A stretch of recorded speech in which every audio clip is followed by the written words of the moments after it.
Cet après-midi, nous allons vous parler à deux voix de l'accompagnement spirituel et vous partager ce que nous vivons l'une et l'autre depuis de nombreuses années. Alors pour la petite histoire, moi ça fait 20 ans que je suis dans le Tarn et comme j'étais déjà de spiritualité ignatienne en arrivant, j'ai cherché tout de suite un accompagnement spirituel. Et on m'a indiqué Nadine Clavry. Donc Nadine a été mon accompagnatrice pendant plusieurs années. Puis au bout d'un certain temps, on avait une certaine amitié qui limitait un peu notre distance.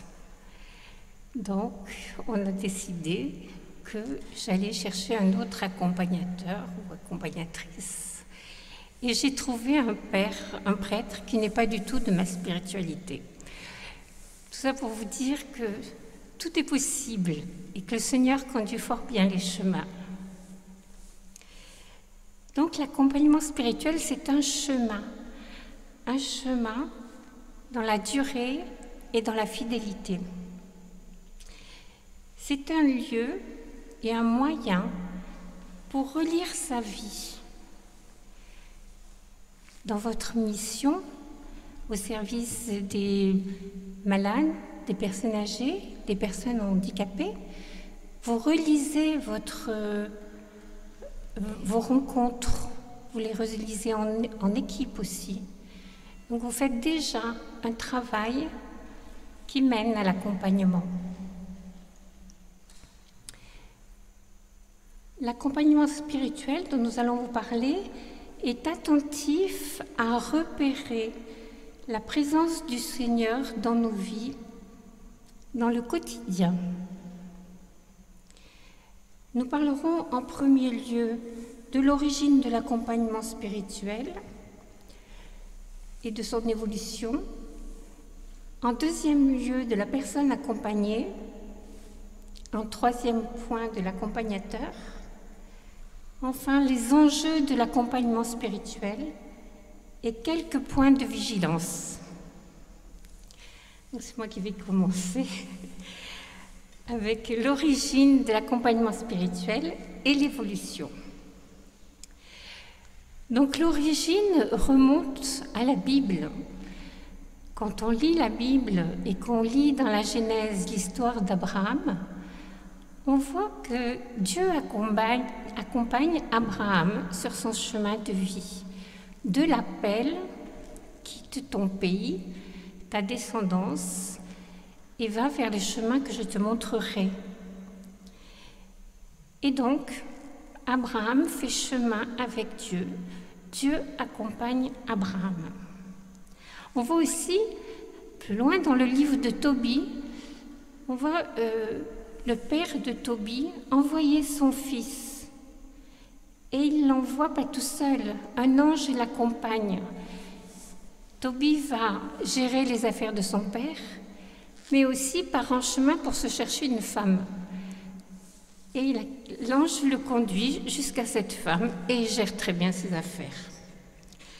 Donc, le Seigneur prend soin de chacun. Au début du livre de Samuel, on voit Samuel qui par 3 fois entend « Samuel, Samuel ». Et Samuel se lève, il va voir Élie, et Élie lui dit « Retourne te coucher, je ne t'ai pas appelé ». Et à la 3e fois, Élie lui dit « Si ça recommence, tu diras « Parle, Seigneur, ton serviteur écoute ». Élie accompagne Samuel dans sa rencontre avec Dieu. Et tout au long du Nouveau Testament, nous pouvons contempler Jésus accompagnateur.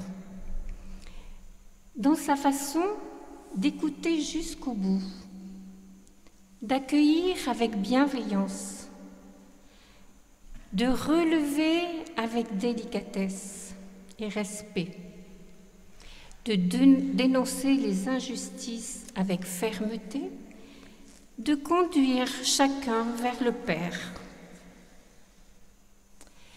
nous pouvons nous référer à des textes connus tels que Nicodème, la Samaritaine, Zachée, la pécheresse pardonnée, l'accompagnement de Pierre tout au long de sa vie jusqu'au reniement. Jésus se fait compagnon de route. Vers les 3e, 4e, 5e siècles, nous voyons les pères du désert.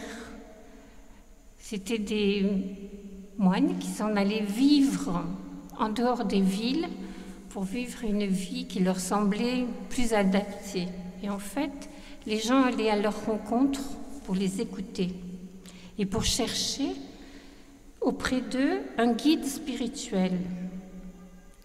Leurs paroles brèves touchent l'affectivité et mettent en marche la personne accompagnée.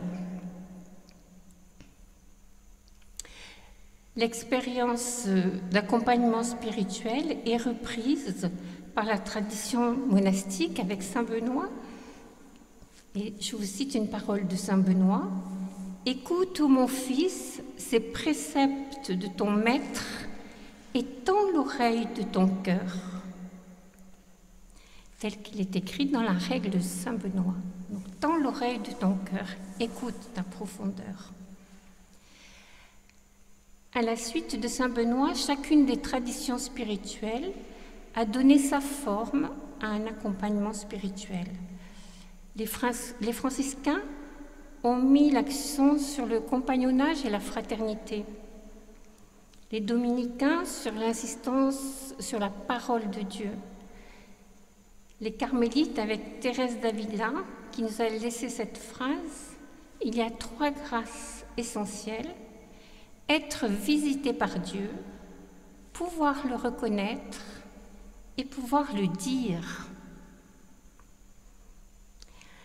Plus tard, les jésuites, avec Ignace de Loyola, s'appuient sur le discernement de la présence de Dieu dans nos vies, en étant attentifs à ce qu'il appelle les mouvements intérieurs, c'est-à-dire ce qui nous habite en profondeur.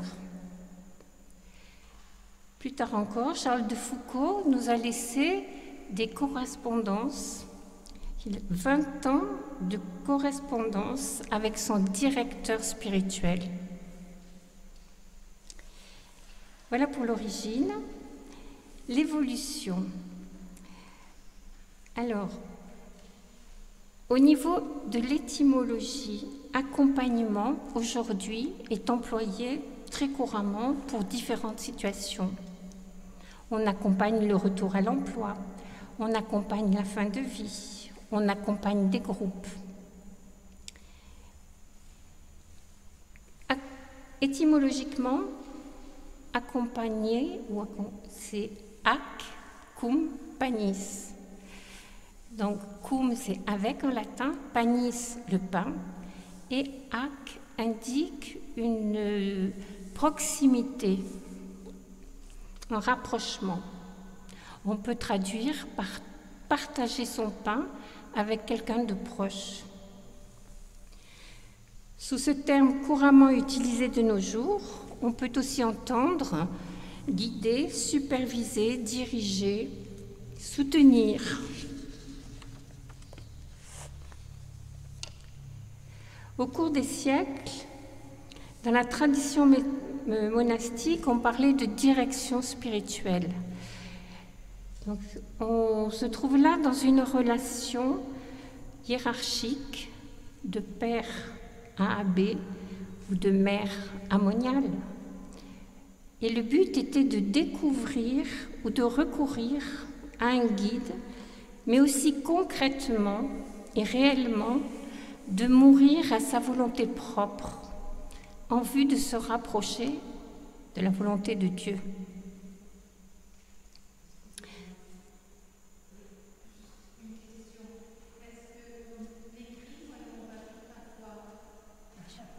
Je n'ai pas compris. Est-ce qu'on écrit? Est-ce qu'on écrit? On n'a pas entendu. C'est enregistré. C'est enregistré.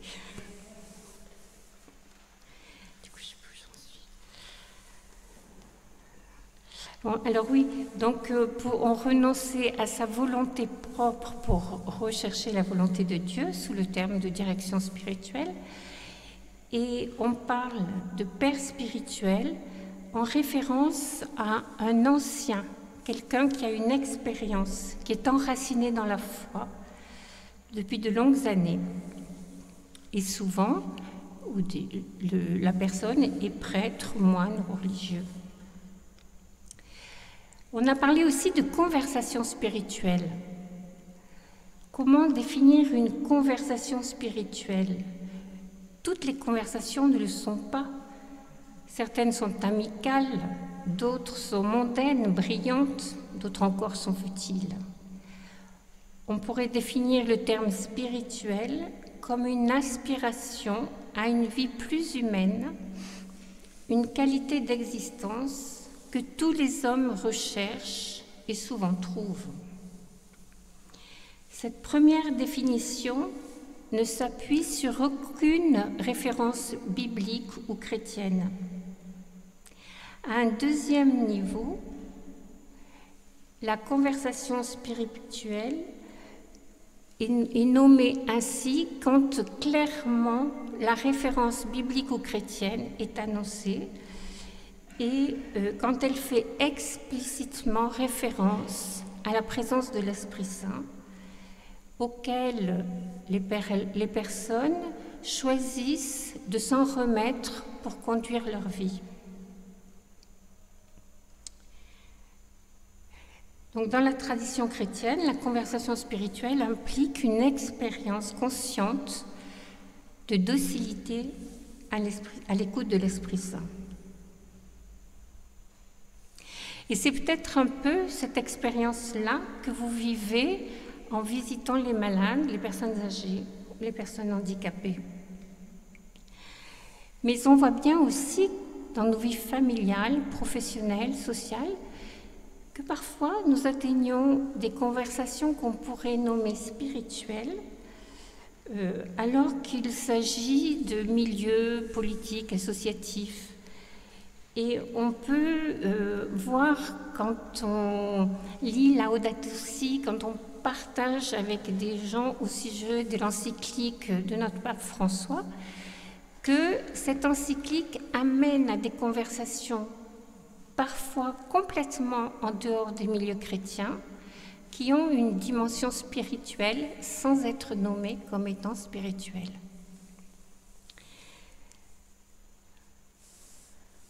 Alors, la conversation spirituelle, c'est un partage à deux ou à plusieurs, mais ce n'est pas l'accompagnement spirituel. Dans la conversation, les personnes en présence parlent, s'écoutent, s'interpellent. Dans l'accompagnement spirituel, il y a une personne qui parle, une personne qui écoute, et il y a un tiers qui est l'Esprit Saint.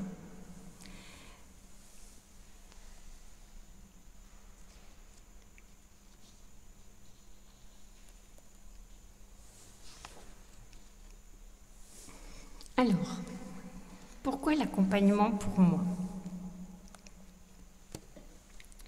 En tant que chrétiens, nous avons besoin de trouver Dieu dans notre vie, dans nos journées, dans les événements qui les constituent. Mais il m'arrive de penser que dans le fond, je peux relire ma vie tout seul et je n'ai pas besoin du regard d'une troisième personne. En équipe de la pastorale de la santé, que ce soit les équipes d'aumônerie, de SEM ou de PPH, vous avez l'habitude de relire les rencontres que vous faites et vous relisez à plusieurs. Et ça, c'est important. Dans l'accompagnement spirituel, c'est toute notre vie que nous relisons de jour en jour à la découverte des pas du Seigneur à nos côtés. Sans accompagnement spirituel, nous risquons de devenir notre propre maître. Et comme le dit saint Bernard, avec humour, à se vouloir son propre maître, on se fait le disciple d'un fou. Il n'y aurait donc rien de plus normal et d'habituel pour un chrétien que de désirer mettre sa vie sous un regard extérieur. Ce regard, la personne qui désire être accompagnée, c'est à elle de le trouver, c'est à elle de le choisir. C'est une personne formée. Ce sera aussi, comme il sera précisé plus loin, une personne discrète, avec qui je suis en confiance, à l'aise et qui sache écouter, car si un aveugle guide un autre aveugle, tous deux tombent dans un trou, dit saint Matthieu au chapitre 15. Être accompagné est une garantie pour notre croissance spirituelle. Une garantie que nous ne faisons pas notre chemin tout seul, que nous ne prenons pas nos volontés pour le désir de Dieu. Que Dieu est bien notre seul maître et Seigneur. Je ne suis pas maître de ma vie et je m'en remets à un tiers formé pour le vérifier. Il m'encourage et m'éclaire lorsque je suis dans le noir, ou il me soutient lorsque je suis en difficulté. Être accompagné, qu'est-ce que ça veut dire? L'accompagnement spirituel s'adresse à une personne en recherche du Seigneur, présent dans sa vie et qui a un fort désir d'avancer sur le chemin qui mène vers lui. Donc le choix de l'accompagnateur, ça peut être un prêtre, un religieux, une religieuse, un laïc, un homme, une femme. Mais en tout état de cause, une personne formée.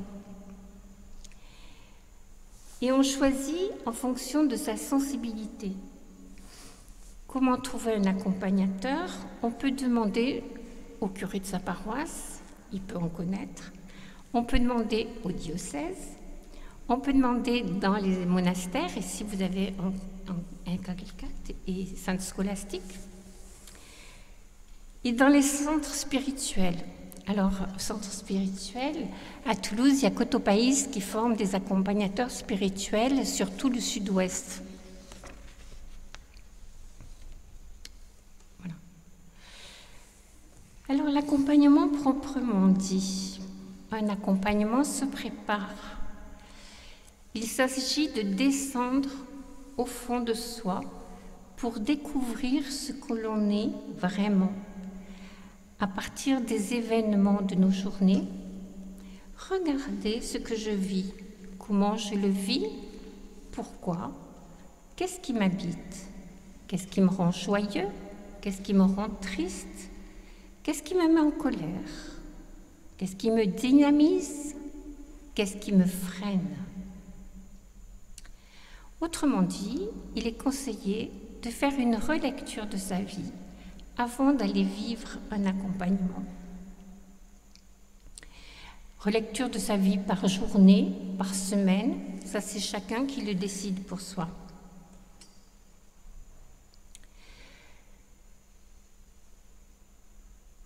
Faire une relecture nous conduit à entrer dans une prière qui renouvelle notre amitié avec notre alliance avec le Seigneur.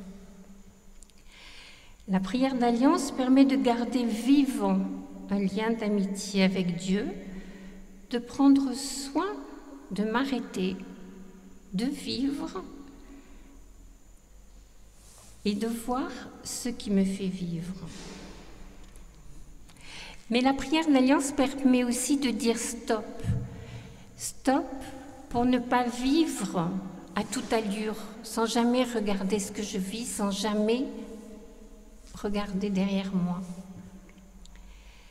La prière peut se résumer en 3 mots. Après s'être mis sous le regard du Seigneur, pouvoir lui dire merci. Merci pour ce que j'ai vécu de beau, de bon. Pardon pour ce qui est moins bien bon. et s'il te plaît, la grâce pour vivre demain.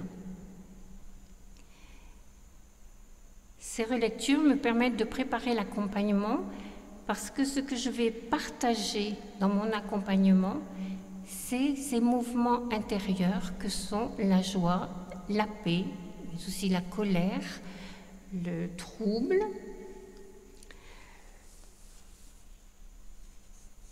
Alors, il ne s'agit pas de partager tout l'événement, mais ce qui en fait vraiment l'essence, ce qui a provoqué quelque chose en moi.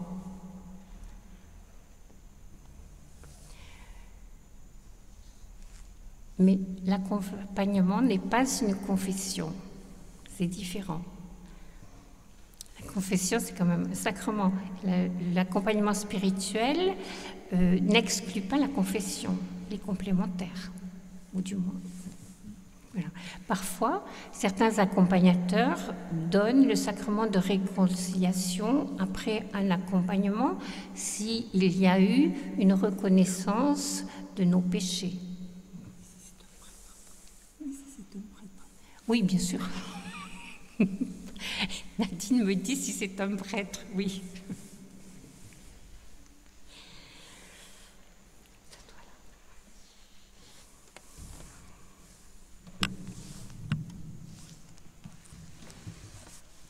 Alors, je vais aborder maintenant le côté accompagnateur.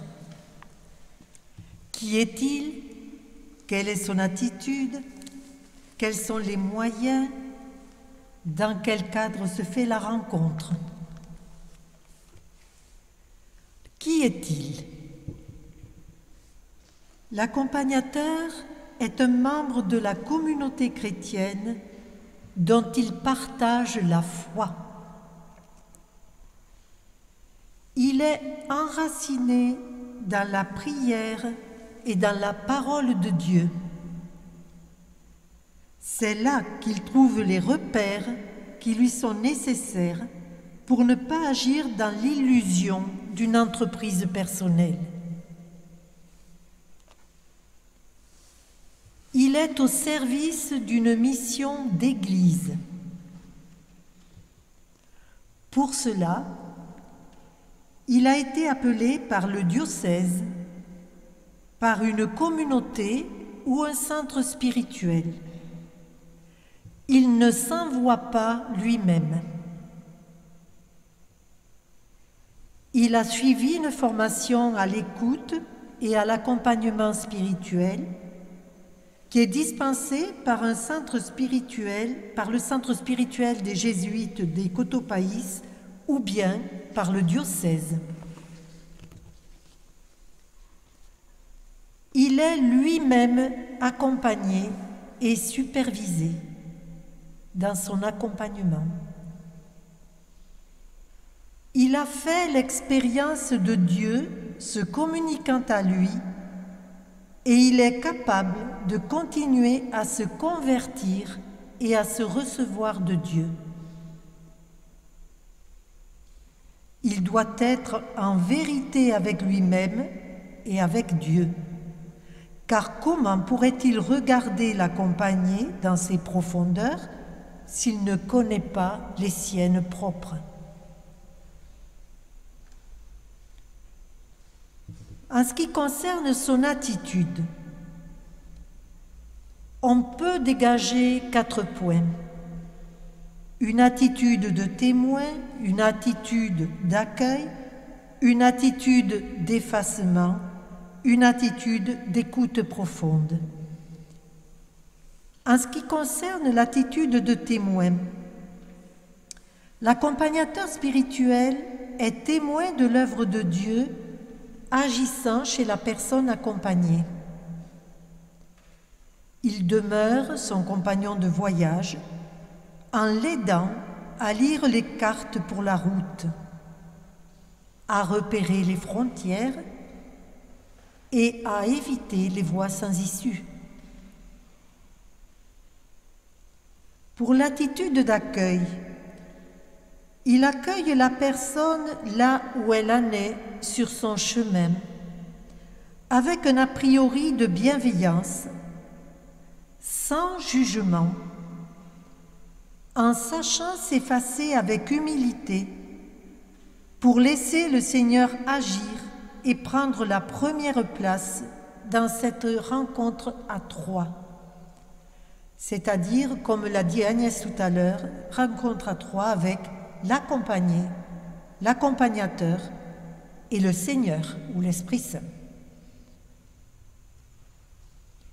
Ensuite, en troisième attitude, on peut y voir aussi une attitude d'effacement. Il ne laisse pas s'exprimer son vouloir ni ses préférences. Il ne donne pas de conseils, c'est-à-dire qu'on ne va pas vers un accompagnateur pour avoir un conseil. Ainsi, l'accompagné pourra exprimer sa liberté intérieure qui se joue avec le Seigneur.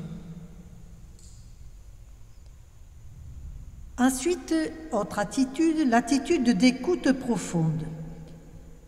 Il se met dans une attitude d'écoute profonde de ce qu'il perçoit dans la rencontre.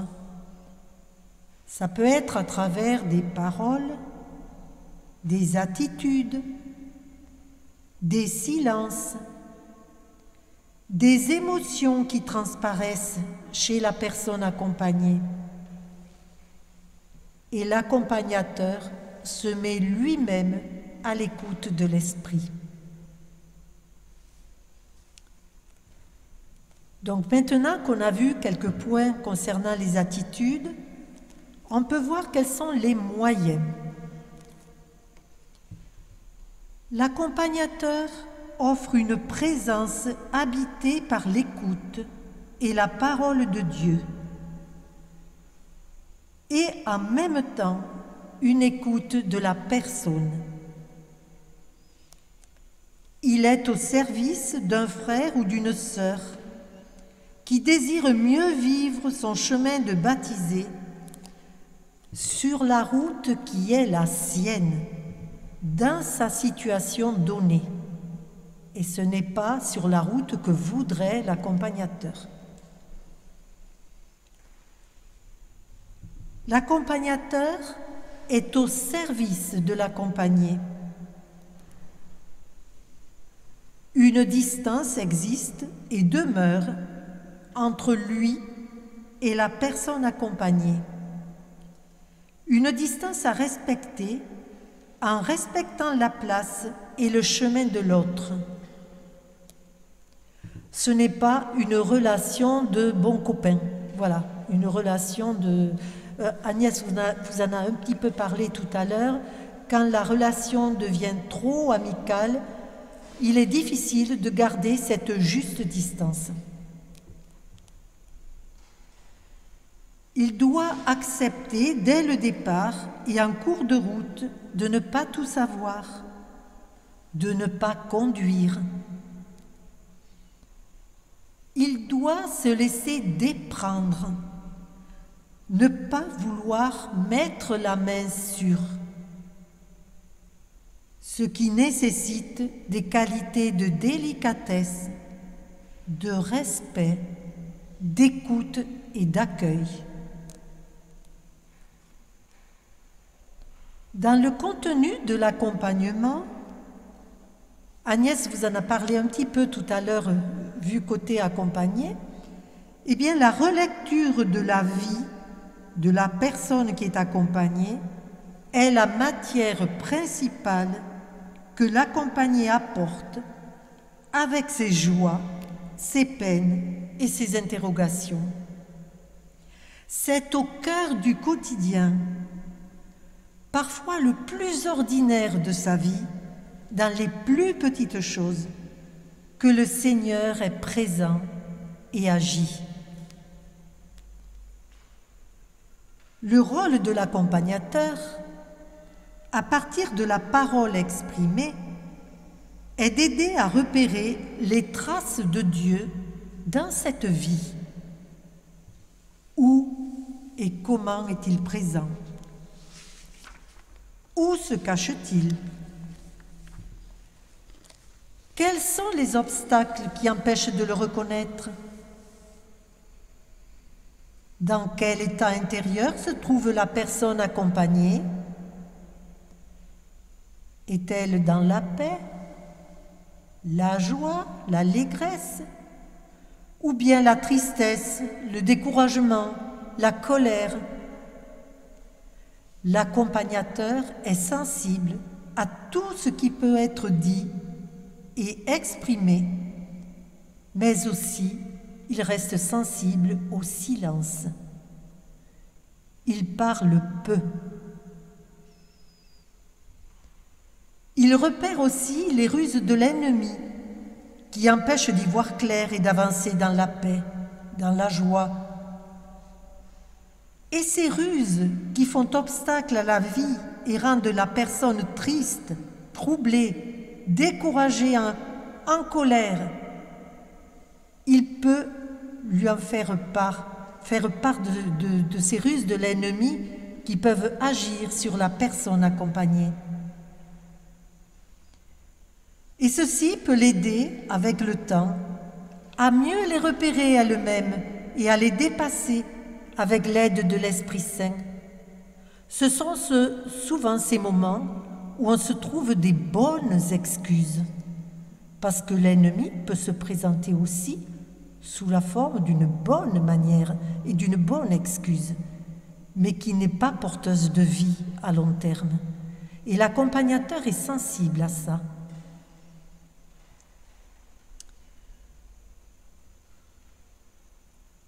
Ainsi, l'accompagnateur familiarise la personne accompagnée avec le discernement, afin qu'il puisse choisir des chemins de vie. Devant toi, tu as la vie ou tu as la mort. Choisis la vie. L'accompagnateur peut éclairer le chemin de la personne en s'appuyant sur un passage biblique, un geste, une parole de Jésus. Par exemple, le texte d'Emmaüs nous montre comment Jésus s'appuie sur la parole. Et le texte d'Emmaüs nous est très éclairant sur l'attitude de Jésus en tant qu'accompagnateur. Si on regarde bien le cheminement dans ce texte, Jésus nous rejoint là où on est, c'est-à-dire dans nos vies, au cœur de nos vies. Il fait route avec nous, c'est donc un compagnon. Il écoute nos paroles, donc il est sensible à tout ce qu'on peut penser, à tout ce qu'on peut dire, échanger. Il nous rappelle la parole de Dieu. Donc pour nous, c'est l'Évangile qui va nous rappeler la parole de Dieu ou l'Ancien Testament. Et il partage le repas, c'est-à-dire qu'il fait un signe de reconnaissance et s'en va. Ce qui nous laisse libres. Jésus nous laisse libres. Il se fait reconnaître, mais il nous laisse notre liberté. Liberté de choisir la vie ou la mort. L'accompagnateur incite à être fidèle à la prière et à mettre en place la relecture de vie. Il vérifiera si la personne accompagnée prie de temps en temps, comment elle prie, quelle est l'importance de la prière dans sa vie. Il pourra lui apporter une petite aide à ce niveau-là.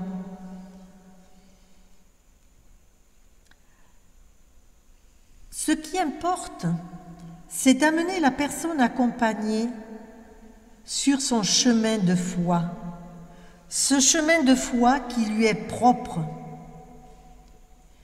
et qu'elle puisse goûter la joie et la paix de vivre en compagnonnage avec Jésus dans le quotidien de sa vie. Donc ça, ce sont les moyens qui sont utilisés en cours d'accompagnement. On peut se poser la question, dans quel cadre se fait la rencontre? L'accompagnement est un chemin qui se fait dans la durée. On ne peut pas dire je me fais accompagner et y aller une fois ou deux fois. Ce n'est pas un accompagnement. Un accompagnement, c'est dans la durée. Les rencontres d'accompagnement se font à rythme régulier, convenu entre l'accompagnateur et la personne qui l'accompagne. Et ce qui est le plus important, la discrétion et la confidentialité sont de rigueur. Chacun reste libre d'interrompre l'accompagnement quand il le souhaite, que ce soit du côté de l'accompagné comme de l'accompagnateur. La durée d'une rencontre est d'environ une demi-heure à 1 heure, mais on conseille de ne pas dépasser l'heure, parce qu'après on tombe dans une banalité ou dans une conversation spirituelle qui ne permet pas d'avancer. Le lieu de rencontre est à définir ensemble,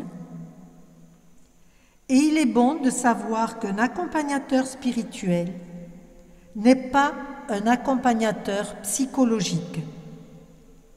Mais il est aussi bon de savoir que parfois, un accompagnement psychologique peut aider un accompagnement spirituel. Et enfin, on aborde le dernier point qui est les enjeux de l'accompagnement. Chaque personne, chacun de nous, est un être unique que Dieu appelle par son nom. Tout homme est une histoire sacrée à l'image de Dieu. Ça, on l'entend souvent dans notre chemin de foi. Dans l'accompagnement spirituel, il s'agit d'aider une personne qui nous fait confiance, de l'aider à faire la place au Seigneur dans sa vie, à découvrir les appels qui sont en elle, à découvrir aussi les obstacles, les illusions. L'accompagnateur l'aide à relire sa vie pour mieux faire alliance avec Dieu. La relecture de vie, à quoi sert-elle? Elle sert à faire davantage alliance avec Dieu, à avancer sur ce chemin-là. Et c'est pour ça qu'on l'appelle aussi prière d'alliance. Le merci, le pardon et le s'il te plaît dont a parlé Agnès tout à l'heure. Quels enjeux dans l'accompagnement spirituel? Il s'agit d'abord d'aider une personne à vivre sous la mouvance de l'esprit en l'aidant à trouver celui qui est la source de son existence. Thérèse d'Avila nous dit « Il faut commencer le chemin, c'est ce qui importe le plus ». L'accompagnateur propose à la personne de relire sa vie, même dans les situations qui lui paraissent les plus ordinaires, en apprenant à se placer sous le regard de Dieu. Cela suppose un climat de confiance réciproque, de la discrétion, de la confidentialité et du non-jugement. On l'a déjà dit, mais je crois qu'il est bon d'insister. Pour l'accompagnateur, il est primordial qu'il sache prendre de la distance momentanément par rapport à ses propres intuitions, sa propre histoire, pour écouter et accueillir l'autre d'abord, dans son mystère. Ce travail se fait progressivement à partir de là où en est la personne accompagnée. L'accompagnateur peut apprendre ou aider la personne à prier, à trouver une intimité plus profonde avec le Seigneur. Cela suppose que lui-même en ait fait l'expérience. L'accompagnateur, comme on l'a vu tout à l'heure, révèle les ruses de l'ennemi, notamment celles qui peuvent apparaître sous un aspect de bien.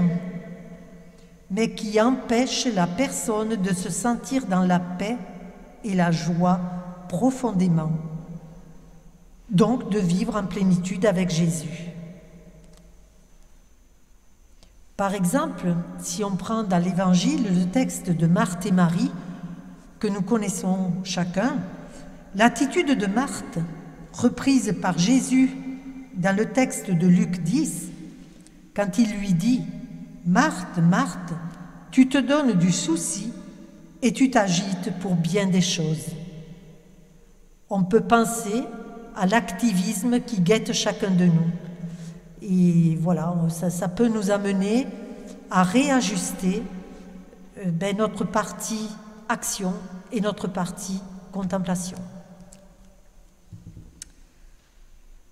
Ensuite, l'accompagnateur rappelle la visée du chemin de chacun qui est d'entrer dans une alliance d'amour avec le Seigneur, mais selon son chemin propre, chacun son chemin. Il n'y a pas un chemin qui est universel. Le but est le même pour chacun de nous. La fin que l'on poursuit, c'est vraiment de retrouver et de rencontrer cet amour de Dieu, d'être capable de le recevoir et de le donner. Ça, c'est notre finalité. Mais après, les chemins sont variés. Chacun a son propre chemin. L'accompagnateur aide à distinguer ce qui est de l'ordre de la visée poursuivie et du moyen utilisé pour emprunter ce chemin. Et il ne faut pas se tromper en transformant le moyen en but poursuivi. Par exemple, tout appel dans l'Église est un moyen de servir le Seigneur. Et il faut parfois apprendre à s'en détacher pour ne pas en faire son œuvre propre et se l'accaparer. Ce n'est qu'un moyen, c'est le Seigneur qui œuvre et c'est le Seigneur que l'on cherche. L'accompagnateur peut aider la personne à prendre une décision en visant que cette décision laisse dans la paix et la tranquillité de façon durable. C'est tout le travail du discernement. L'accompagnateur peut aider dans un discernement, pas discerner à la place de la personne, mais aider la personne à y voir plus clair. Il amène la personne à se mettre à l'écoute de ses mouvements intérieurs, de ce qui bouge en elle. Mais qu'est-ce qui peut bouger en nous? On peut ressentir de la joie, de l'allégresse, de la paix, de la tristesse, du découragement, de la colère. On peut se sentir troublé et on peut aussi se sentir dans un nouvel élan. L'accompagnateur donc va aider à repérer ça et va aider la personne accompagnée à l'exprimer. Car c'est ainsi que l'esprit peut se manifester chez elle. Et l'accompagnateur, dans l'accompagnement, vise l'intégration de la personne et l'unification dans un monde qui souvent divise et écartèle. Il peut aider chacun à se sentir beaucoup plus unifié. Il y a quand même quelques points de vigilance à avoir. Il y en a 4 là qu'on a repérés. Un des points de vigilance, l'accompagnateur doit être attentif à la découverte du psychisme de la personne et à la part importante que celui-ci prend dans sa vie. Beaucoup de raisonnements erronés peuvent provenir d'un déséquilibre psychologique qui peut bloquer les forces de vie et d'amour. Et dans ce cas, si l'accompagnateur le repère, il invitera l'accompagné à faire ou à rencontrer quelqu'un pour un suivi psychologique avec un thérapeute. Ça peut être indispensable pour pouvoir avancer sur un chemin de foi ajusté. Ensuite, deuxième point de vigilance, il s'agit de laisser un grand espace de liberté à la personne accompagnée. Celle-ci doit pouvoir marcher à son rythme et non au rythme de l'accompagnateur. Ce dernier doit accepter les lenteurs et les rechutes. Cela permet à l'Esprit Saint de conduire et de libérer la personne accompagnée. Il y a besoin souvent de temps. Le temps de Dieu n'est pas le nôtre. Et la volonté de Dieu n'est pas forcément la nôtre. Le signe visible qui sera manifesté sera la joie et la paix profonde que la personne accompagnée ressentira. Et elle ressentira aussi un sentiment d'être ajustée. Et enfin, dernier point, l'accompagnateur doit veiller au risque de sa propre emprise spirituelle sur la personne accompagnée. En ce moment, on parle beaucoup dans les médias, partout, des emprises spirituelles. Et je pense que l'accompagnateur doit être très vigilant. Parce que l'emprise spirituelle peut venir de sa part, parce qu'il est dans son vouloir, mais elle peut venir aussi d'une faiblesse de l'accompagné. Et donc la vigilance est double.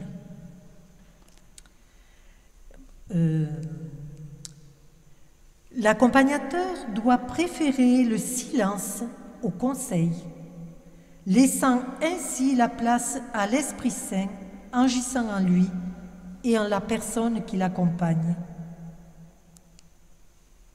La supervision de sa manière d'accompagner peut l'aider à y voir clair et à ajuster son accompagnement. Il est nécessaire qu'un accompagnateur soit supervisé. Et il est lui-même accompagné. L'accompagné, de son côté, doit être vigilant au respect de sa propre liberté. Tout trouble ressenti ou désaccord doit être formulé. Et enfin, dernier point, l'accompagnateur doit veiller à ne pas prendre la place de l'Esprit Saint. Dans cette relation triangulaire, accompagnateur, accompagné, Esprit Saint, Dieu est premier. C'est lui qui se révèle à la personne accompagnée et qui la conduit. L'accompagnateur pointe le doigt vers le chemin de Jésus, comme l'a fait Jean-Baptiste. Et en conclusion de notre exposé, je vous soumettrai cette phrase de Dominique Sadou, qui est extraite de son ouvrage que peut-être certains d'entre vous connaissent, qui s'appelle « Le doigt de Jean-Baptiste ». Et cette phrase est la suivante: « Le seul service que l'accompagnateur peut rendre, c'est de désigner celui qui vient, car il est déjà là. »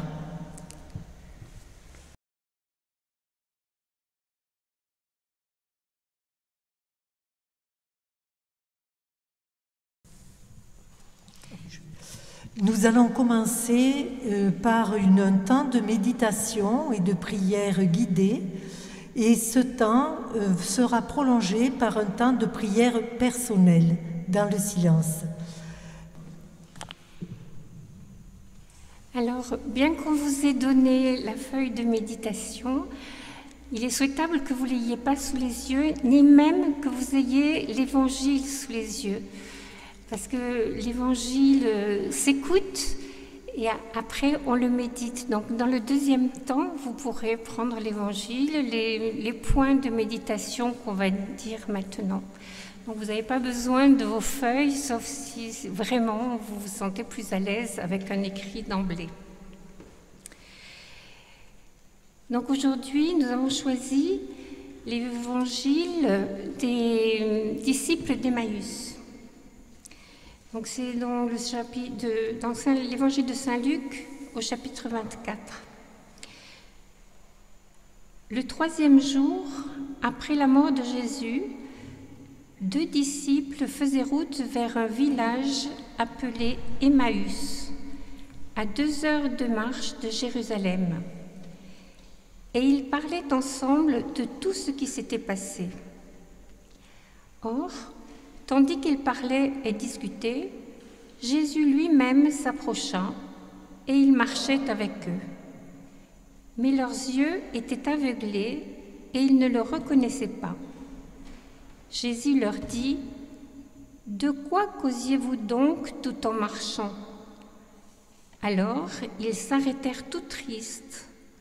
L'un des 2, nommé Cléophas, répondit : « Tu es bien le seul de tous ceux qui étaient à Jérusalem à ignorer les événements de ces jours-ci. » Il leur dit : « Quels événements ? » Ils lui répondirent : « Ce qui est arrivé à Jésus de Nazareth. Cet homme était un prophète puissant par ses actes et ses paroles devant Dieu et devant tout le peuple. Les chefs des prêtres et nos dirigeants l'ont livré, ils l'ont fait condamner à mort et ils l'ont crucifié. Et nous, qui espérions qu'il serait le libérateur d'Israël. Avec tout cela, voici déjà le 3e jour qui passe depuis que c'est arrivé. À vrai dire, nous avons été bouleversés par quelques femmes de notre groupe. Elles sont allées au tombeau de très bonne heure et elles n'ont pas trouvé son corps. Elles sont même venues nous dire qu'elles avaient eu une apparition, des anges qui disaient qu'il est vivant. Quelques-uns de nos compagnons sont allés au tombeau et ils ont trouvé les choses comme les femmes l'avaient dit. Mais lui, ils ne l'ont pas vu. Il leur dit alors : « Vous n'avez donc pas compris ? Comme votre cœur est lent à croire tout ce qu'ont dit les prophètes. Ne fallait-il pas que le Messie souffrit tout cela pour entrer dans sa gloire ? » Et en parlant de Moïse et de tous les prophètes, il leur expliqua dans toute l'Écriture ce qui le concernait. Quand ils approchèrent du village où ils se rendaient, Jésus fit semblant d'aller plus loin, mais ils s'efforcèrent de le retenir. « Reste avec nous, le soir approche et déjà le jour baisse. » Il entra pour rester avec eux. Quand il fut à table avec eux, il prit le pain, dit la bénédiction, le rompit et leur donna. Alors leurs yeux s'ouvrirent et ils le reconnurent. Mais il disparut à leur regard.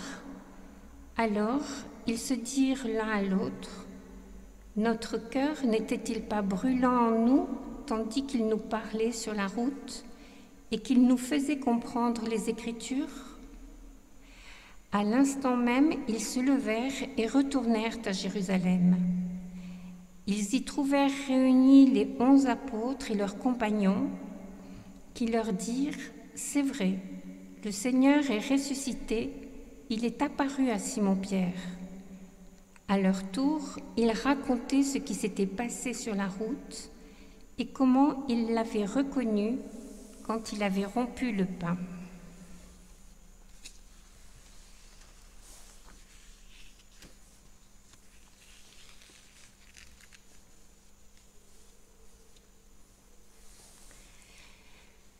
Pour vivre ce temps de prière, je me pose devant le Seigneur, je lui offre un cœur ouvert, large et généreux pour accueillir ce qu'il a à me dire aujourd'hui.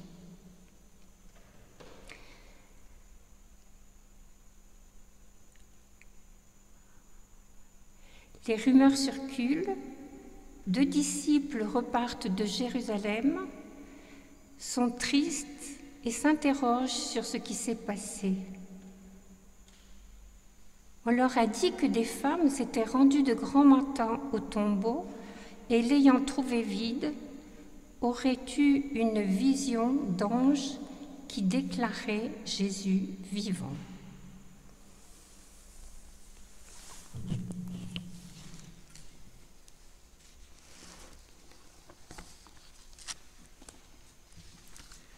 Je peux, en début de cette prière,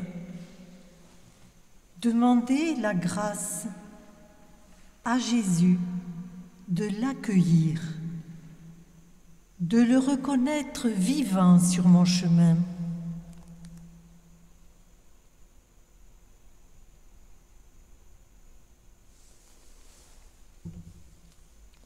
Ma méditation se fera en 4 points.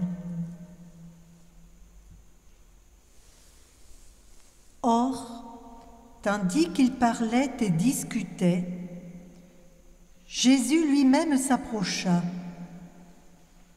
et il marchait avec eux. Mais leurs yeux étaient aveuglés et ils ne le reconnaissaient pas.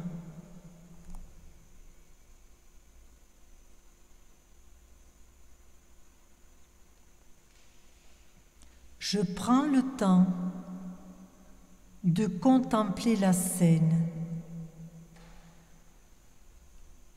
et je vois les 2 disciples. Ils ont quitté Jérusalem, le cœur gros. Ils avancent. Leur démarche est lourde, pesante. Le chemin est caillouteux. Ils ne comprennent rien. Celui en qui ils mettaient tous leurs espoirs a été crucifié. Pourquoi? Ils sont dans le désarroi.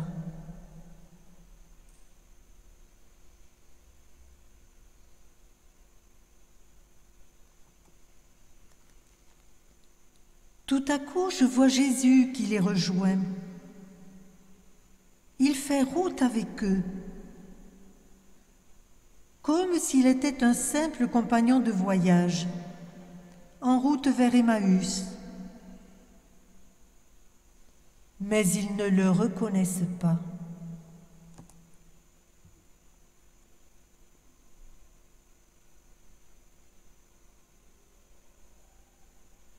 Je le vois qui s'adresse à eux d'un air curieux et même presque indiscret.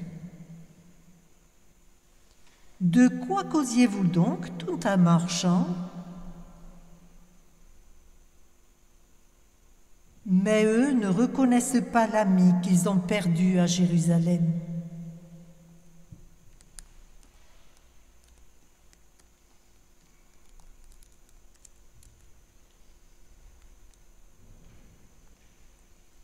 J'écoute le dialogue qui s'échange et qui laisse les disciples stupéfaits de la question posée, au point qu'ils s'arrêtent, l'air sombre.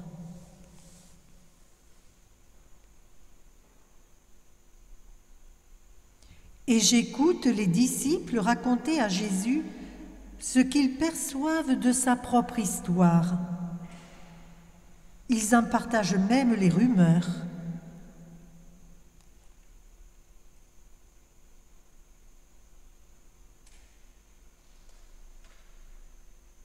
Et je perçois la simplicité et la confiance qui se dégagent de cet échange. Mais Jésus demeure toujours invisible.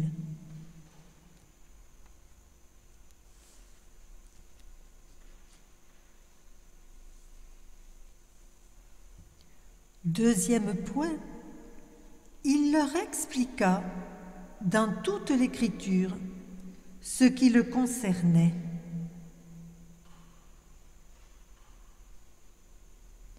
J'entends cette interpellation de Jésus.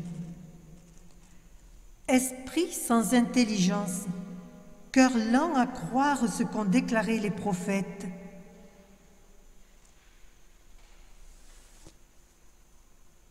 Et je me mets à la place des disciples qui entendent cette parole.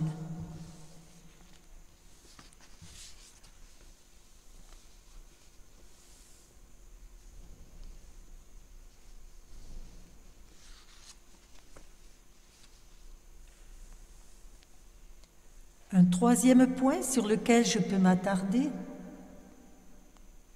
avec ces paroles, reste avec nous. Le soir approche et déjà le jour baisse. Alors leurs yeux s'ouvrirent et ils le reconnurent.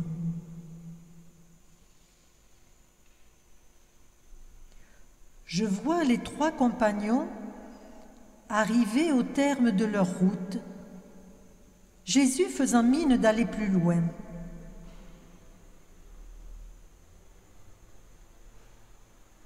Puis, il reste avec eux, sur l'invitation pressante des deux disciples.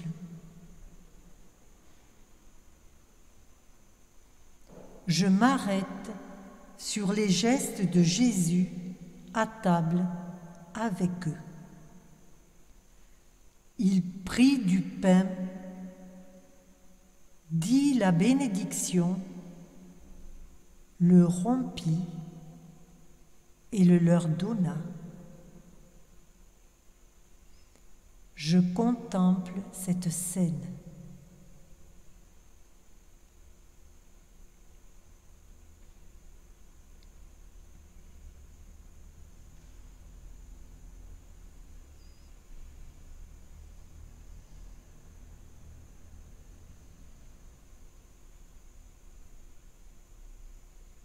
Et j'entends, notre cœur n'était-il pas brûlant en nous, tandis qu'il nous parlait sur la route et qu'il nous faisait comprendre les Écritures? Je laisse résonner ces paroles dans mon cœur.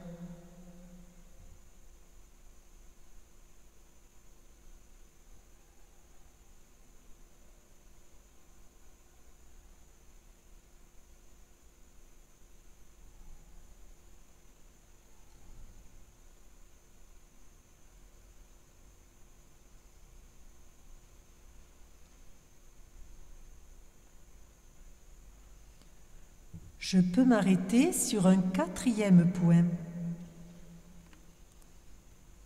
À l'instant même, ils se levèrent et retournèrent à Jérusalem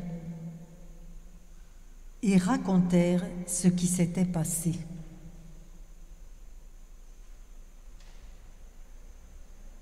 Je prends le temps de contempler la nouvelle dynamique des disciples. C'est le fruit de leur rencontre avec Jésus ressuscité.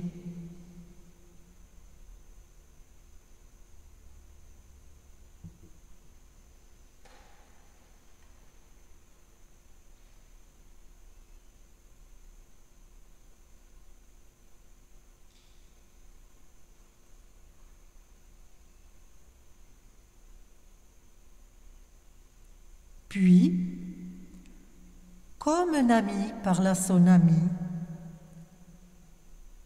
je dis simplement à Jésus ce que ce temps de prière a touché dans mon cœur.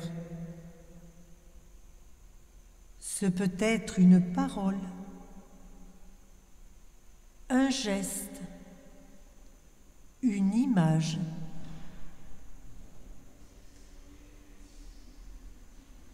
Je peux le remercier pour ce que j'ai reçu.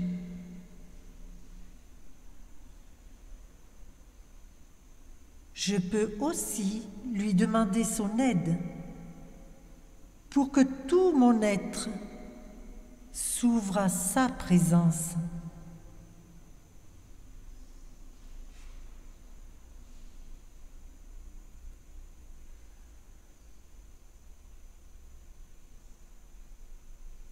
Et quand j'ai fini ce temps de dialogue avec Jésus, je peux terminer par un autre Père